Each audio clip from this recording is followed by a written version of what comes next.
সকলকে জয় যিশু। আমি পাস্টর বিপ্লব সরকার, ওয়ার্ড অফ হোপের পক্ষ থেকে আপনাদের স্বাগত। আজকের বাইবেলের যে অংশ সেটা প্রেরিত তার 7 অধ্যায়, এবং আজকের যে টাইটেল রয়েছে সেই টাইটেল হলো স্টিফান যিনি সত্য কথা বলে। যদি আপনি 51 পদে দেখেন তাহলে দেখবেন স্টিফান সেই পদে তিনি সেই লোকদেরকে শক্তগ্রীব এবং কর্ণে এবং হৃদয়ে অছিন্নতক লোক এবং যারা সব সময় পবিত্র আত্মার প্রতিরোধ করে এইভাবে তাদের সম্পর্কে তিনি বলছেন।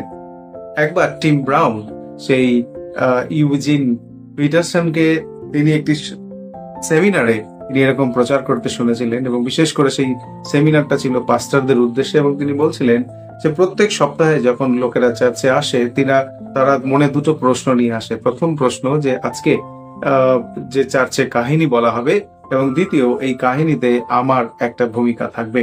অর্থাৎ ঠিক একই বিষয় আজকে আমরা এই অংশে দেখতে পাই যে স্টিফান তিনি যখন লোকেদের কাছে প্রচার করছে, তিনি পুরাতন নিয়মের সেই সমস্ত, বিশেষ করে অব্রাহাম, মোশি, জিওসিও এবং দাউদের জীবনে ঈশ্বরের যে পরাক্রম, ঈশ্বর কিভাবে তাদেরকে তৈরি করেছিলেন, ঈশ্বর কিভাবে তাদেরকে ব্যবহার করেছিলেন, সেই বিষয়ে লেখা রয়েছে। এবং এই শিক্ষা প্রজন্মের পর প্রজন্মের কাছে, ঈশ্বরের কাছ থেকে তাদের লোকেদের কাছে, এবং একই রকম ভাবে আজকেও আমাদের কাছে তুলে ধরা হয়েছে। এবং স্টিফান সেখানে যখন তিনি প্রচার করছেন এবং তাদের সম্পর্কে তিনি ঈশ্বরের পরাক্রম সম্পর্কে জানছেন, কিন্তু যখন আমরা তাদের সেই ঘটনার পরে যখন আমরা দেখি যে ঈশ্বরের প্রতি তাদের জীবনের যে বিশ্বস্ততা, বা তাদের পরবর্তী প্রজন্মের কাছে যে বিশ্বস্ততার বিষয় ঈশ্বর তাদের কাছে প্রচার করছে, সেই বিষয়টা কিন্তু তারা সেইভাবে গ্রহণ করেনি। এবং পরিণামস্বরূপ যখন স্টিফান সেখানে প্রচার করে যাচ্ছেন, তার পরিপ্রেক্ষিতে তারা এইভাবে তার প্রতিক্রিয়া জানিয়েছিল যে তাদের দাঁত কিটমিট করছে এবং তারা পাথর দিয়ে স্টিফানকে মেরেছিল।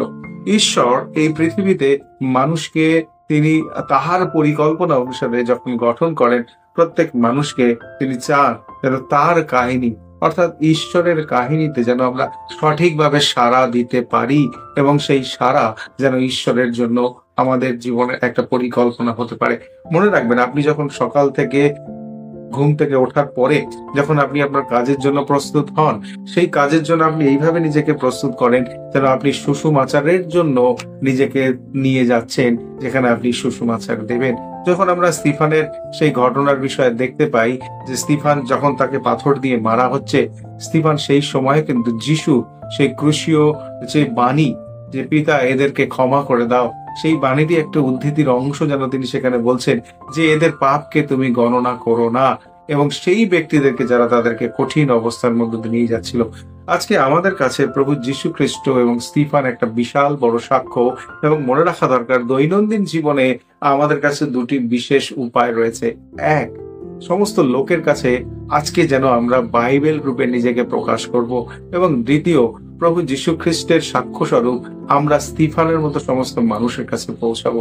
তাই যখন আমরা অন্যদের কাছে যাই, কোনো মানুষকে যখন প্রভু আমাদের কাছে নিয়ে আসছে, যেন আমরা সত্যের সাথে সেই সুসমাচারকে ঘোষণা করতে পারি, যা টিম ব্রাউন আমাদের এইভাবে ঈশ্বরের বাক্য থেকে ইন্সপায়ার করে।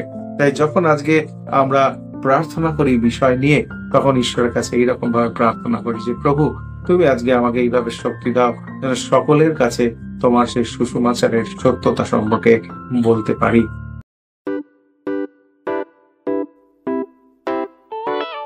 পুরাতন গেল শেষের পা